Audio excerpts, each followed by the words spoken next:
乌军空袭后续，俄炼油厂、酿酒厂频繁起火。乌军第12旅亚速营俘虏23名俄军士兵。乌 K2 无人机团战地大涨，7000人申请入伍。2025年首次乌俄互换25名战俘。法国将增兵乌克兰，3200名士兵提前在乌进行军演。乌特工潜入远东地区，曝光俄核武基地。战地在加强，乌军第425突击团接装豹一 A5 主战坦克，塔尔图斯港彻底没了，俄被迫烧毁当地军备。北约发起波罗的海哨兵行动，全力打击俄罗斯影子舰队。精彩资讯即将开始。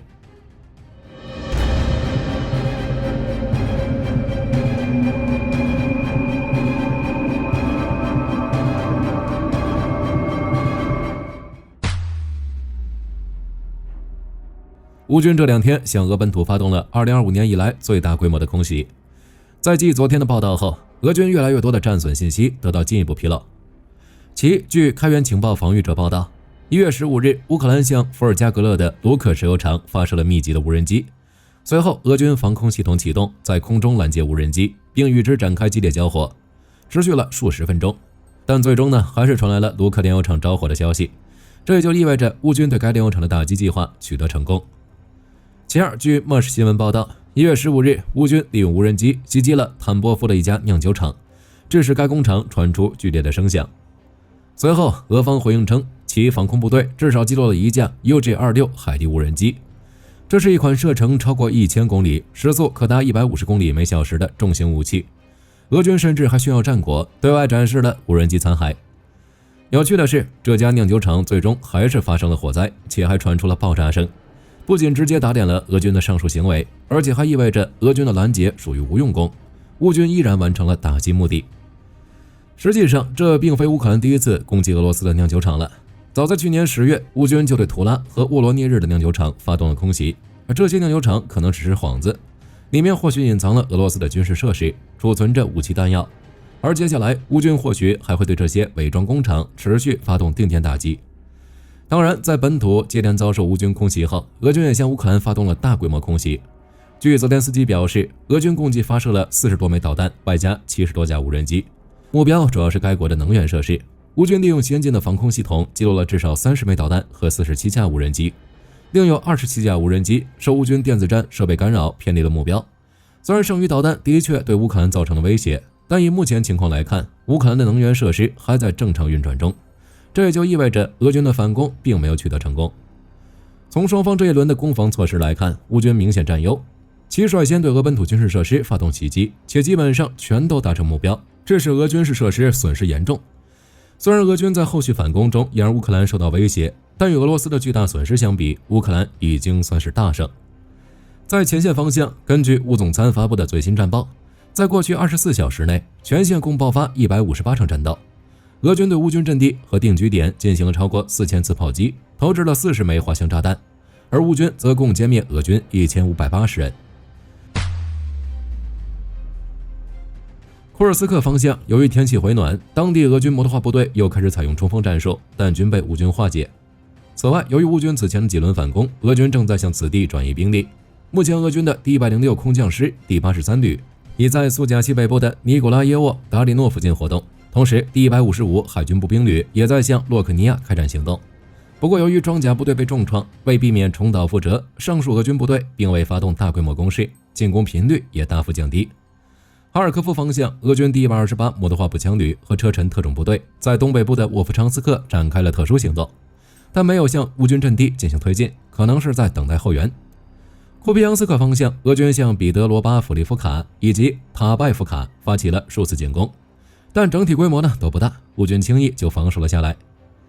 利曼方向，俄军袭击了利曼东北部的泰尔内和科洛迪亚奇以及附近区域。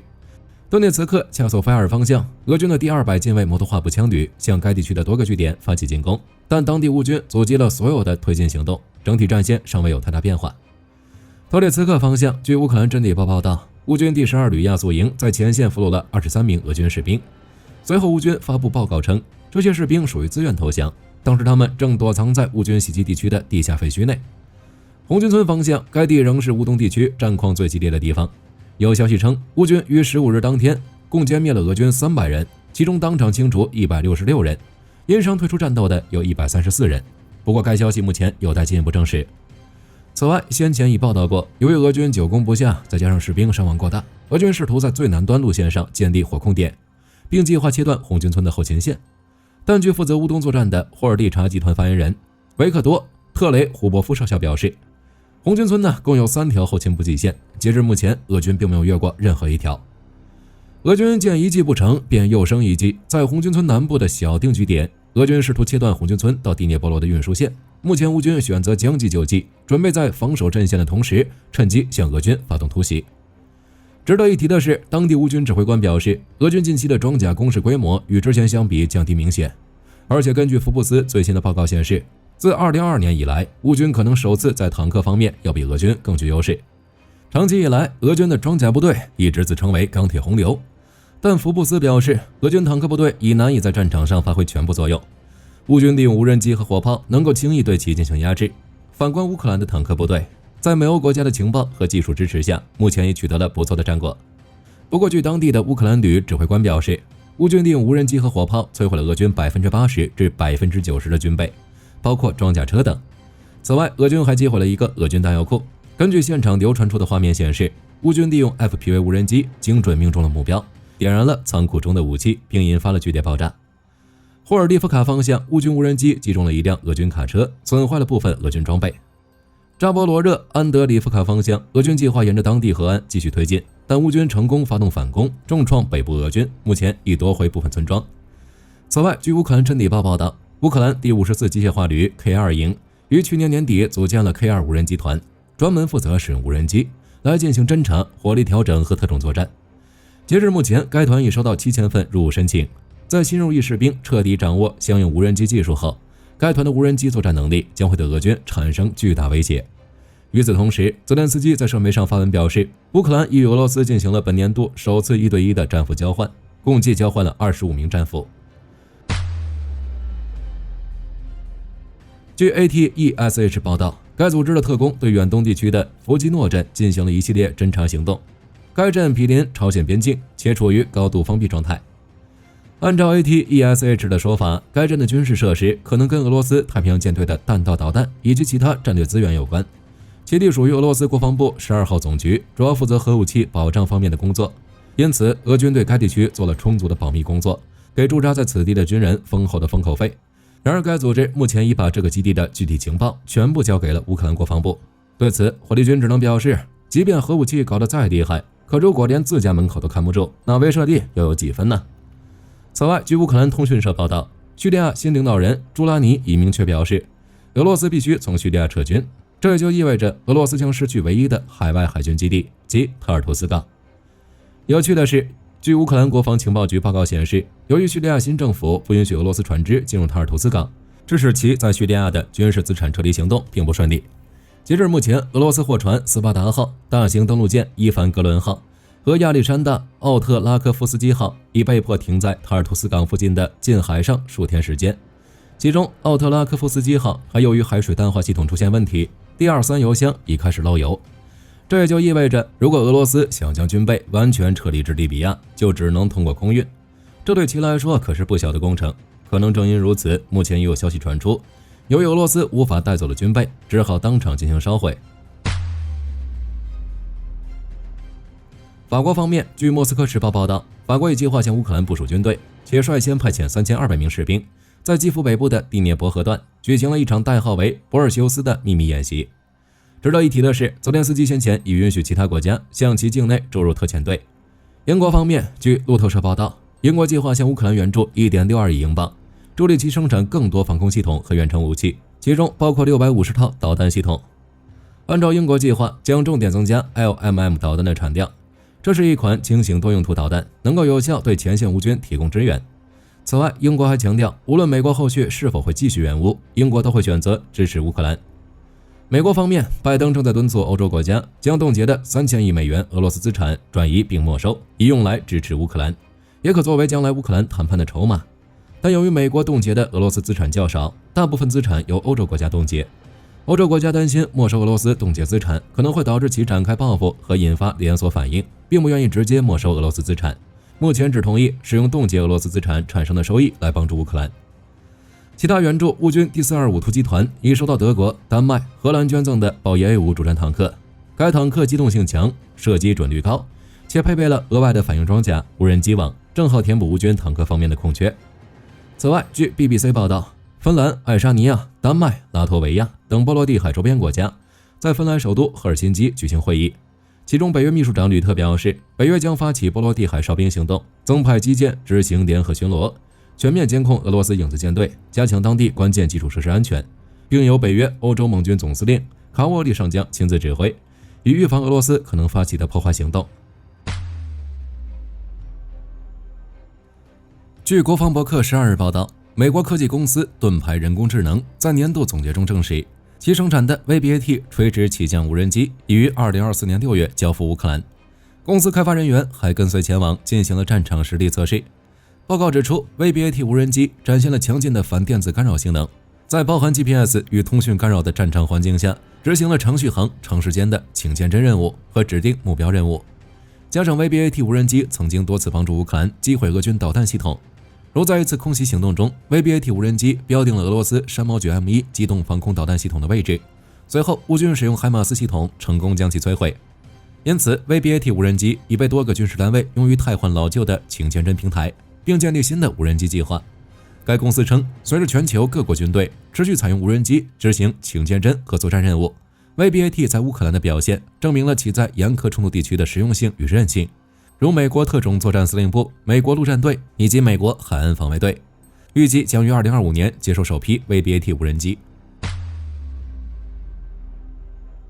德国镜报11日消息，一艘载有 9.9 万吨原油的油轮在波罗的海附近因机械故障失去控制，无法行驶。据了解，这艘油轮名为埃夫丁号，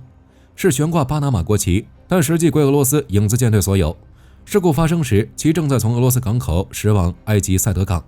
目前，德国已经派出3艘救援船和拖轮，试图将这艘油轮拖至岸边，但由于海面上天气情况不好，救援行动暂时还未展开。目前，船上的24名水手没有生命危险，船体也没有结构损坏，不会发生原油泄漏。对于此次事件，德国外长贝尔伯克表示，俄罗斯的影子舰队不仅让普京规避了制裁，还时刻威胁着波罗的海周围国家的旅游业。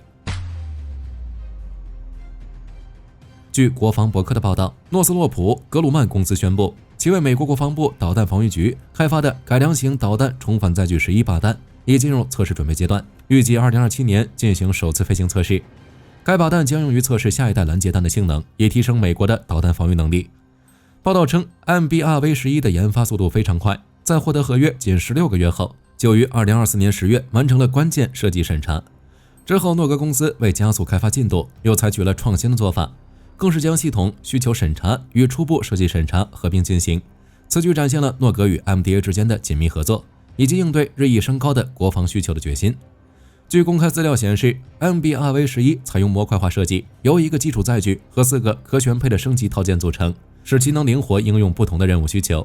这款靶弹可以搭载中程弹道导弹或洲际弹道导弹平台上，模拟复杂的威胁，借此测试 NGI 的性能。目前，诺格已获得5辆 MBRV-11 载具的合约。而除 MBRV-11 外，诺格公司还在负责升级 IRBM 和 ICBM 的靶弹载具。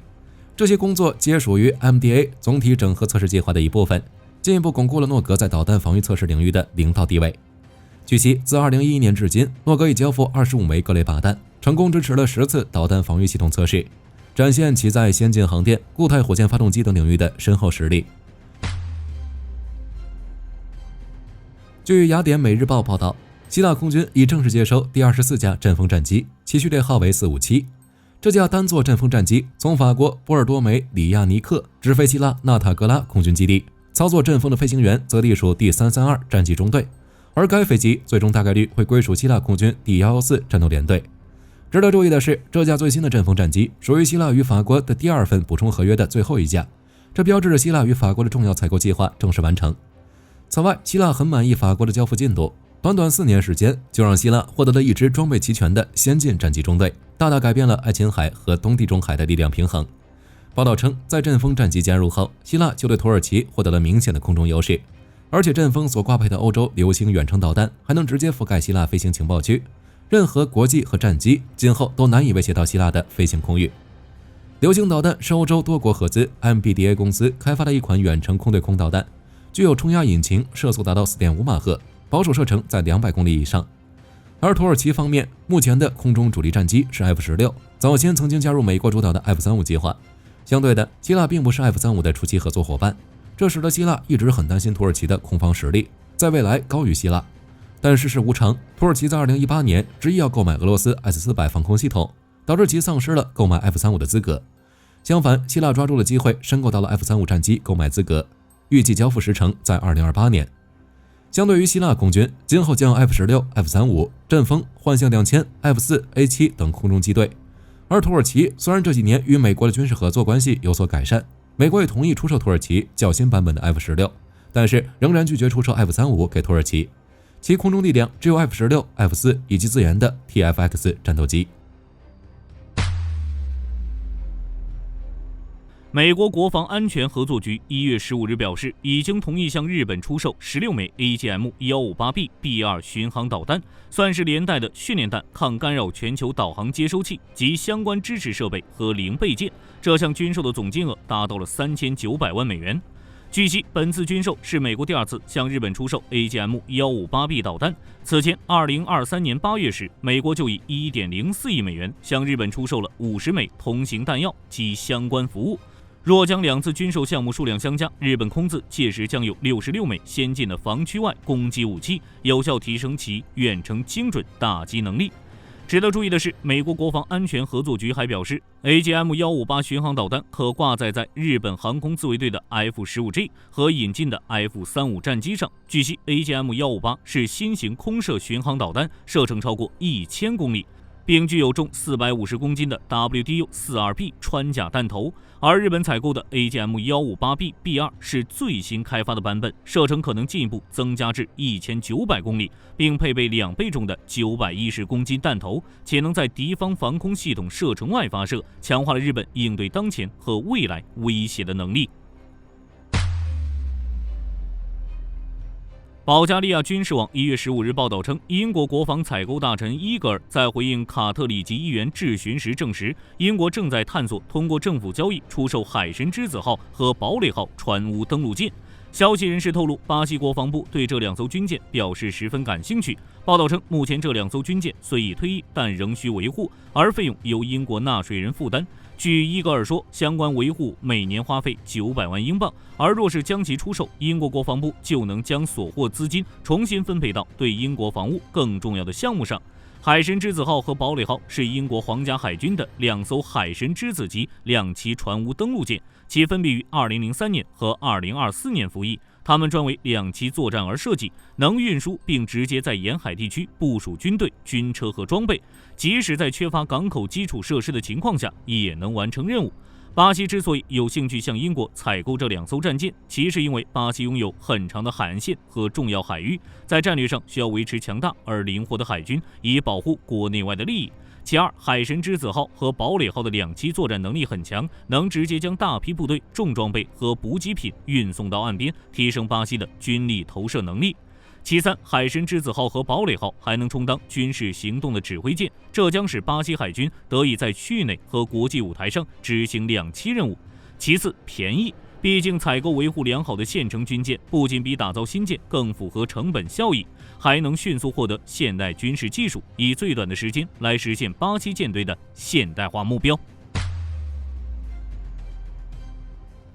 据德新社报道，伊朗在近期的大规模军演中展示了一款新型无人机，其代号为天国，航程约20公里，并配备有摄像头和弹头，专为伊斯兰革命卫队的地面部队提供侦察和攻击服务。此外，伊朗部队还将接收1000架战略无人机，这些无人机由该国陆军和国防部联合研发，属于老牌燕子无人机的升级版，配备了导弹和侦察技术，航程超过2000公里，能够执行多项特种任务，可大幅提升伊朗无人机编队应对远距离目标的能力。同时，由于以色列与伊朗之间的紧张关系，伊朗还将借由这些无人机来加大边境侦察力度，预防可能来自以色列的进攻。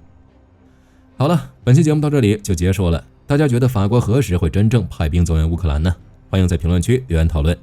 我是火力军，下期再见。